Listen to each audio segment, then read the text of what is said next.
ಪ್ರೀತಿಯ ನನ್ನ ಯೂಟ್ಯೂಬ್ ಕುಟುಂಬಕ್ಕೆ ಮತ್ತೊಮ್ಮೆ ನನ್ನ ಪುಟ್ಟ ಪ್ರಪಂಚಕ್ಕೆ ಸ್ವಾಗತ. ಇದು ಗೌರಿ ಹಬ್ಬದ ಹಿಂದಿನ ದಿನದ ವ್ಲಾಗ್ ಆಗಿರುತ್ತೆ. ನಮಗಂತೂ ಹಬ್ಬ ಬಂದುಬಿಟ್ರೆ ಬೆಡ್ಶೀಟ್ಗಳು ಮತ್ತು ಪಿಲ್ಲೋ ಕವರ್ಗಳು ಮತ್ತು ಕಾಲು ಒರೆಸೋ ಮ್ಯಾಟ್ಗಳೆಲ್ಲ ಒಗೆದೇ ಇದ್ದರೆ ಸಮಾಧಾನನೇ ಆಗೋದಿಲ್ಲ. ಅಲ್ಲದೆ ಇವತ್ತು ಶಿಕ್ಷಕರ ದಿನಾಚರಣೆ ಕೂಡ ಇದೆ. ಮಕ್ಕಳೆಲ್ಲ ಮಾತಾಡ್ಕೊತಿದ್ರು ಆಂಟಿಗೆ ಸರ್ಪ್ರೈಸ್ ಆಗಿ ಏನಾದರೂ ಮಾಡಬೇಕಂತ.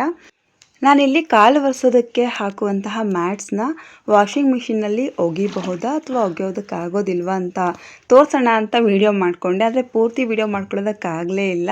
ಇವತ್ತು ಪೂರ್ತಿ ಕೆಲಸ ಇತ್ತಲ್ವ, ಅದಕ್ಕೆ ಹಾಕಬಹುದು ಹೇಗೆ ಅಂತ ಹೇಳಿದ್ರೆ ನಾನು ಕೂಡ ಯೂಟ್ಯೂಬ್ನಲ್ಲಿ ನೋಡಿಕೊಂಡೆ.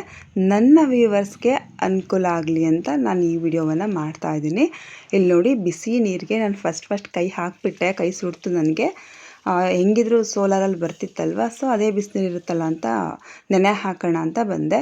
ಬಿಸಿನೀರಲ್ಲಿ ಒಂದು ಅರ್ಧ ಗಂಟೆ ನೆನೆ ಹಾಕಿ ಆಮೇಲೆ ನೆಂತ ಮೇಲೆ ಅದರಿಂದ ತೆಗಿಬೇಕಾಗತ್ತೆ. ಮತ್ತೊಂದು ಬಕೆಟ್ನಲ್ಲಿ ತಣ್ಣೀರನ್ನು ತಗೊಂಡು ನಾವು ವಾಷಿಂಗ್ ಮಿಷಿನ್ಗೆ ಯಾವ ಲಿಕ್ವಿಡ್ ಯೂಸ್ ಮಾಡ್ತೀವೋ, ಅಂದರೆ ಫ್ರಂಟ್ ಲೋಡ್ಗೆ ಬೇರೆ ಇರುತ್ತೆ, ಟಾಪ್ ಲೋಡ್ಗೆ ಬೇರೆ ಇರುತ್ತೆ ಲಿಕ್ವಿಡ್ ಅಥವಾ ಸರ್ಫ್ ನೀವೇನು ಯೂಸ್ ಪೌಡರ್ ಕೂಡ ಯೂಸ್ ಮಾಡ್ತೀರಾ ಅಲ್ವಾ. ಸೊ ಏನು ಯೂಸ್ ಮಾಡ್ತೀರೋ ಅದನ್ನು ಹಾಕಿ ಮತ್ತೆ ನೆನೆ ಹಾಕಬೇಕಾಗತ್ತೆ ಅರ್ಧ ಗಂಟೆ. ಇಲ್ಲಿ ನೋಡಿ, ಕೊಳೆ ಎಲ್ಲ ಹೋಗಿದೆ, ಅರ್ಧ ಇದರಲ್ಲೇ ಹೋಗಿರುತ್ತೆ. ಲಿಕ್ವಿಡ್ ಹಾಕ್ಬಿಟ್ಟು ನೆನೆ ಹಾಕಿದ್ಮೇಲಂತೂ ಪೂರ್ತಿ ಕೊಳೆ ಹೊರಟೇ ಹೋಗಿರುತ್ತೆ. ನಾನು ಅದನ್ನು ವಿಡಿಯೋ ಮಾಡ್ಕೊಳ್ಳೋಣ ಅಂದ್ಕೊಂಡೆ, ಮಾಡ್ಕೊಳ್ಳೋದಕ್ಕಾಗಲಿಲ್ಲ. ಬಟ್ ಇಲ್ಲಿ ನೋಡಿ, ನಾನು ಏರಿಯಲ್ ಯೂಸ್ ಮಾಡೋದು, ಅಂದರೆ ಫಸ್ಟ್ ಟೈಮ್ ಅಲ್ವ, ನಾನು ಕೆಲವ್ರನ್ನ ಕೇಳಿದೆ ಯಾವ್ದು ಚೆನ್ನಾಗಿರುತ್ತೆ ಅಂತ. ಸೊ ಅವ್ರು ಏರಿಯಲ್ ಅಂತ ಹೇಳಿದ್ರು, ಅದರಿಂದ ನಾನು ಏರಿಯಲ್ ಯೂಸ್ ಮಾಡ್ತಾಯಿದ್ದೀನಿ. ಸರ್ಫ್ ಎಕ್ಸೆಲ್ ಕೂಡ ಚೆನ್ನಾಗಿರುತ್ತೆ. ನೆಕ್ಸ್ಟ್ ಟೈಮ್ ತರಿಸ್ದಾಗ ಅದನ್ನೇ ತರಿಸ್ಬೇಕಂತ ಅಂದ್ಕೊಂಡಿದ್ದೀನಿ. ಇಲ್ಲಿ ನೋಡಿ, ನಾನಿಲ್ಲಿ ಒಂದು ಅರ್ಧ ಮುಚ್ಚಳ ಹಾಕ್ತಾಯಿದ್ದೀನಿ. ಅಂದರೆ ಏರಿಯಲ್ ಬಾಟ್ಲು ಮೇಲೇ ಮುಚ್ಚಳ ಕೊಟ್ಟಿರ್ತಾರೆ, ಸೊ ಅದರಲ್ಲಿ ಒಂದು ಅರ್ಧ ಕ್ಯಾಪ್ ಹಾಕ್ತಾಯಿದ್ದೀನಿ. ಕೈಯಲ್ಲೇ ಹಾಕ್ತಾಯಿದ್ದೀನಿ. ಕೈಲಿ ಹಾಕಿದ ತಕ್ಷಣ ಬೇಗ ಹೋಗಿ ಕೈ ತೊಳ್ಕೊಬೇಕಾಗತ್ತೆ, ಜಾಸ್ತಿ ಹೊತ್ತೆಲ್ಲ ಇಟ್ಕೋಬೇಡಿ. ಇವಾಗ ನೆನೆ ಹಾಕಿದ್ದೆ ಅಲ್ವ ಬಿಸಿನೀರಲ್ಲಿ, ಆ ಮ್ಯಾಟ್ಸನ್ನು ಹಾಕ್ತಾಯಿದ್ದೀನಿ. ಮೊದಲು ಕೊಳೆ ಎಷ್ಟು ಹೋಯಿತು ಅದಕ್ಕೆ 2ರಷ್ಟು ಕೊಳೆ ಈ ನೀರಲ್ಲಿ ಹೋಯಿತು. ಆದರೆ ಅದನ್ನು ನಾನು ವಿಡಿಯೋ ಮಾಡ್ಕೊಳ್ಳೋಕ್ಕಾಗಲಿಲ್ಲ. ಯಾಕಂದರೆ ಮಕ್ಕಳು ಸೆಲೆಬ್ರೇಷನ್ ಇತ್ತಲ್ವ, ಸ್ನಾನ ಮಾಡ್ಕೊಳ್ಳಿ ಅಂತ ಹಿಂಸೆ ಮಾಡ್ತಿದ್ರು. ಬೇಡ ಕಣ್ರೋ, ಏನೂ ಮಾಡಬೇಡಿ, ನಿಮ್ಮ ಪೇರೆಂಟ್ಸ್ ಏನಾದರೂ ಅಂದ್ಕೊಳ್ತಾರೆ ಅಂದರೂ ಕೇಳಲಿಲ್ಲ. ನಾನು ಸ್ನಾನ ಮಾಡ್ಕೊಂಡು ಹೊರಗಡೆ ಬಂದಮೇಲೆ ಅವರು ಡೆಕೋರೇಷನ್ ಮಾಡ್ತಿರೋದು ಅರ್ಧಂಬರ್ಧ ಆಗಿದೆ ಅಂತ ಹೇಳಿ ನಾನು ಕಣ್ಣು ಮುಚ್ಕೊಂಡೇ ರೂಮ್ವರೆಗೂ ಕರ್ಕೊಂಡು ಹೋಗಿಬಿಟ್ರು. ಅವರೆಲ್ಲ ನನಗೆ ಗೊತ್ತಾಗದೆ ಇರೋ ಹಾಗೆ ಮಾಡಬೇಕಂತ ಅಂದ್ಕೊಂಡ್ರು. ಅವರೆಲ್ಲ ಮಾತಾಡುವಾಗ ನನಗೆ ಗೊತ್ತಾಗದೇ ಇರುತ್ತಾ, ಟ್ಯೂಷನಲ್ಲಿ ಡಿಸ್ಕಷನ್ ಮಾಡ್ತಿದ್ರು, ನೀವು ಅಷ್ಟು ತೊಗೊಂಡು ಬನ್ನಿ, ನೀವು ಇಷ್ಟು ತೊಗೊಂಡು ಬನ್ನಿ ಅಂತ. ಎಲ್ಲರೂ ಅವರವರೇ ದುಡ್ಡು ಕಲೆಕ್ಟ್ ಮಾಡ್ಕೊಂಡು ಮಾಡಿರೋದು ಈ ಸೆಲೆಬ್ರೇಷನ್ನು. ನನಗಂತೂ ಸರ್ಪ್ರೈಸ್ ಆಗಿಲ್ಲ ಅಂದರೆ ತುಂಬಾ ಖುಷಿ ಆಯಿತು. ನನ್ನ ಬರ್ತ್ಡೇ ಸೆಲೆಬ್ರೇಷನ್ ಮಾಡ್ಕೊಂಡಿದ್ರೆ ಇಷ್ಟು ಖುಷಿ ಆಗ್ತಿರ್ಲಿಲ್ವೇನೋ, ಅಷ್ಟು ಖುಷಿ ಆಯಿತು.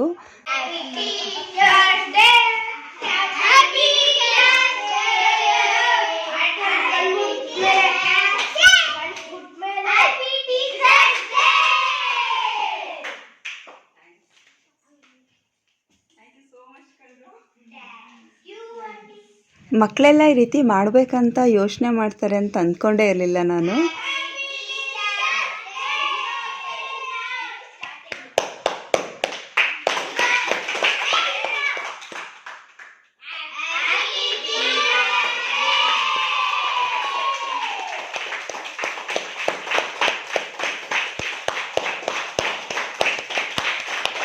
ಕಲೆಕ್ಟ್ ಆಗಿರೋ ದುಡ್ಡಲ್ಲಿ ನನಗೆ ಕೇಕ್ ತಂದು ಅವ್ರಿಗೆಲ್ಲ ಚಾಕ್ಲೇಟ್ಸ್ ಕೂಡ ತಗೊಂಡಿದ್ದಾರೆ ಅವರೇ.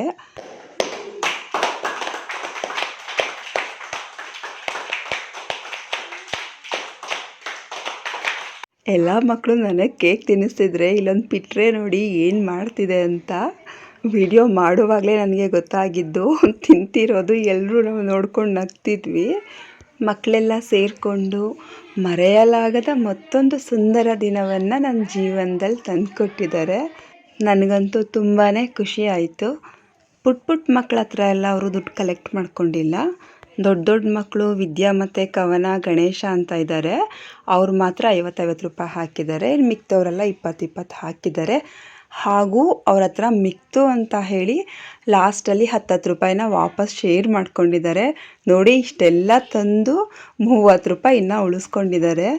ಯಾಕೆ ನಾನು ನಿಮಗೆ ಇದೆಲ್ಲ ಹೇಳ್ತಿದ್ದೀನಿ ಅಂತ ಹೇಳಿದ್ರೆ, ನೋಡಿ ಆ ಮಕ್ಕಳು ಮನಸ್ಸಲ್ಲಿ ಕಲೆಕ್ಟ್ ಮಾಡಬೇಕು, ನಾವು ಸೆಲೆಬ್ರೇಷನ್ ಮಾಡಬೇಕು ಅನ್ನೋದೆಲ್ಲ ಬರುತ್ತಲ್ವಾ. ಕೆಲವು ಮಕ್ಕಳನ್ನ ನಾನು ಕೇಳಿದೆ, ದುಡ್ಡೆಲ್ಲ ಹೇಗೆ ತಂದ್ರಿ ಮನೆಯಿಂದ ಪೇರೆಂಟ್ಸ್ನ ಕೇಳಿದ್ರಾ ಅಂತ. ಕೆಲವೊಬ್ಬರು ಪೇರೆಂಟ್ಸ್ ಹತ್ರನೇ ಈಸ್ಕೊಂಡು ಬಂದ್ರಂತೆ, ನಾವು ಆಂಟಿಗೆ ಈ ಥರ ಸೆಲೆಬ್ರೇಷನ್ ಮಾಡ್ತಿದ್ದೀವಿ ಅಂತ. ಇನ್ನು ಕೆಲವರು ನಮಗೆ ತಿಂಡಿ ತಿನ್ನೋದಕ್ಕೆ ಅಂತ ನಮ್ಮ ಅಪ್ಪ ಅಮ್ಮ ₹5 ₹10 ಕೊಟ್ಟಾಗ ಅದನ್ನು ಕೂಡಿಟ್ಟು ತಂದು ಕೊಟ್ಟಿದ್ದೀವಿ ಅಂತ ಹೇಳಿದ್ರು. ಯಾವುದೋ ಒಂದು ಮಗು, ನಮ್ಮಪ್ಪ ₹5 ಕೇಳಿದೆ ಆಂಟಿ, ನಮ್ಮಪ್ಪ ಹತ್ರ ಕಾಸಿಲ್ವಂತೆ ಅಂತ ಬಂದು ಹೇಳ್ದ. ನನಗೆ ನಗು ಬರ್ತಿತ್ತು. ಎಲ್ಲರಿಗೂ ಖುಷಿ ಆಯ್ತಾ?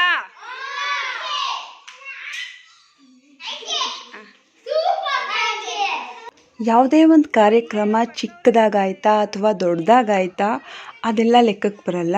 ಅವ್ರ ಮುಖದಲ್ಲಿ ಆ ಸಂತೋಷ ನೋಡ್ತೀವಲ್ವ, ಅದಕ್ಕೆ ಬೆಲೆ ಕಟ್ಟೋದಕ್ಕೆ ಆಗೋದೇ ಇಲ್ಲ. ಕೇಕು ಚಾಕ್ಲೇಟ್ಸ್ ಎಲ್ಲ ಖಾಲಿ ಆಯಿತು. ಆದರೆ ಚಾಕ್ಲೇಟ್ಸ್ದು ಡಬ್ಬ ತಂದಿರೋರು ಒಂದು ಬಾಕ್ಸು, ಅದನ್ನು ನಾನು ಯಾವಾಗಲೂ ಇಟ್ಕೋತೀನಿ ಬ್ಯಾಂಗಲ್ಸ್ ಏನಾದರೂ ಹಾಕ್ಕೊಂಡು.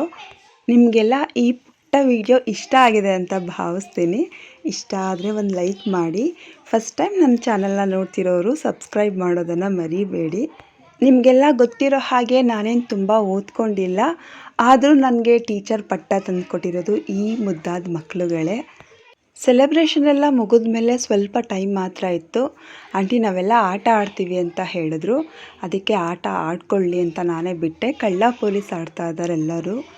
ಎಷ್ಟೋ ಮಕ್ಕಳುಗಳಿಗೆ ಮೊದಲ ಅಕ್ಷರ ಹೇಳ್ಕೊಟ್ಟಿರುವಂತಹ ಖುಷಿ ನನಗಿದೆ.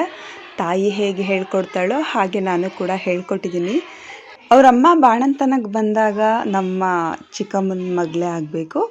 ಅವ್ರ ಮಗು ನನ್ನ ಹತ್ರ ಟ್ಯೂಷನಿಗೆ ಬಂದಿತ್ತು. ಸೊ ಈಗ ಅವ್ರ ಊರಿಗೆ ಹೊರಟೋಗಿದ್ದಾರೆ. ಈಗಲೂ ನೆನಪು ಮಾಡಿಕೊಂಡು ಪ್ರತಿ ವರ್ಷ ವಿಶ್ ಮಾಡ್ತಾರೆ. ಎಷ್ಟು ಚೆನ್ನಾಗಿ ವಿಶ್ ಮಾಡುತ್ತೆ ಅಂದರೆ, ಹಾಗೆ ಕೇಳಿಸ್ಕೊಳ್ಳಿ, ಲಾಸ್ಟಲ್ಲಿ ಹಾಕಿದ್ದೀನಿ. ಎಲ್ಲ ಕೇಳಿ ಹಂಗೆ ಒಂದು ನಿಮಿಷ ಮಾತು. ಈಗ ನೀವು ಇಷ್ಟಪಟ್ಟಂಗೆ ಸೆಲೆಬ್ರೇಷನ್ ಎಲ್ಲ ಆಯಿತು. ಇನ್ನು ಮಿಡ್ ಟರ್ಮ್ ಎಕ್ಸಾಮ್ ಬರುತ್ತೆ, ನಾಳೆಯಿಂದ ಓದ್ಕೋಬೇಕು. ಇನ್ನು ಯಾವ ಆಟ ಗೀಟ ಏನಿಲ್ಲ, ಆಯಿತಾ? ಇನ್ಮೇಲೆ ಏನೇ ಇದ್ರು ಪಾಠ. ಏನಿಕ್ರು ಯೂಸುಫ್ ಸೇರಿಸ್ಕೊಂಡಿಲ್ಲ? ವಿದ್ಯಾ ಯೂಸುಫ್ ಏನಿಗೆ ಸೇರಿಸ್ಕೊಂಡಿಲ್ಲ? ಪೇಪರ್ ಸಾಕಾಯ್ತಲ್ಲ. ಅವ್ರು ಮನು ಹತ್ರ ಆಟ ಆಡಿ. ಅಲ್ಲಿ ಮನು ನಾನು ಲಿಕ್ವಿಡ್ ನೀರಿಂದ ತೆಗೆದಿದ್ದು ವಾಷಿಂಗ್ ಮಿಷಿನ್ಗೆ ಹಾಕಿದ್ದು ಎಲ್ಲ ವಿಡಿಯೋ ಮಾಡ್ಕೊಳ್ಳೋದಕ್ಕಾಗಲೇ ಇಲ್ಲ. ಇವತ್ತು ಮನೆ ಕ್ಲೀನಿಂಗ್ ಇತ್ತಲ್ವ, ತುಂಬ ಕೆಲಸ ಇತ್ತು. ಸೊ ಮಾಡ್ಕೊಳ್ಳೋದಕ್ಕಾಗಲೇ. ನೋಡಿ ಎಷ್ಟು ಚೆನ್ನಾಗಿ ಕೊಳೆ ಹೋಗಿದೆ ಅಂತ, ಹೊಸ ಥರ ಇದೆ. ಇವಾಗ ನಿಮಗೆ ಗೊತ್ತಾಗಿದೆ ಅಲ್ವಾ, ಮ್ಯಾಟ್ಸು ಕೂಡ ವಾಷಿಂಗ್ ಮಿಷಿನ್ನಲ್ಲಿ ಹಾಕೋಬಹುದು. ಅದಾದ ಮೇಲೆ ನಾಳೆ ಅಂತಲೇ ನಮ್ಮ ಅತ್ತೆ ಮನೆ ಹತ್ರ ಸಗಣಿಯಲ್ಲಿ ತಾರಿಸಿ ರಂಗೋಲಿ ಎಲ್ಲ ಬಿಟ್ಬಿಡ್ತೀವಿ. ಮೊದಲೆಲ್ಲ ನಾನೇ ಮಾಡ್ಕೊಡ್ತಿದ್ದೆ, ಸಗಣಿಲಿ ತಾರಿಸಿ ಎಲ್ಲ ರಂಗೋಲಿ ಬಿಟ್ಕೊಡ್ತಿದ್ದೆ. ಇವಾಗ ನನಗೆ ಬೆನ್ನೋವಿರೋದ್ರಿಂದ ಐಶುನೇ ಮಾಡಿಕೊಡ್ತಾ ಇದ್ದಾಳೆ. ಐಶು ಬಾಮ್ಮ ನಾನು ರಂಗೋಲಿ ಬಿಟ್ಟಿದ್ದೀನಿ ನೋಡು ಬಾ ಅಂತ ಕರೆದ್ಲು. ನೋಡಿ ಎಷ್ಟು ಚೆನ್ನಾಗಿ ಬಿಟ್ಟಿದ್ದಾಳೆ ಅಂತ. ಅಲ್ಲಿ 3 ಕಡೆ ಬಿಡ್ತೀವಿ. ತುಳಸಿ ಮುಂದೆ ಮತ್ತು ಕೊಟ್ಟಿಗೆ ಇದೆ, ಕೊಟ್ಟಿಗೆ ಮುಂದೆ ಮತ್ತು ಮೇನ್ ಬಾಗಿಲು ಮುಂದೆ 3 ರಂಗೋಲಿ ಕೂಡ ತುಂಬ ಚೆನ್ನಾಗಿ ಬಿಟ್ಟಿದ್ದಾಳೆ.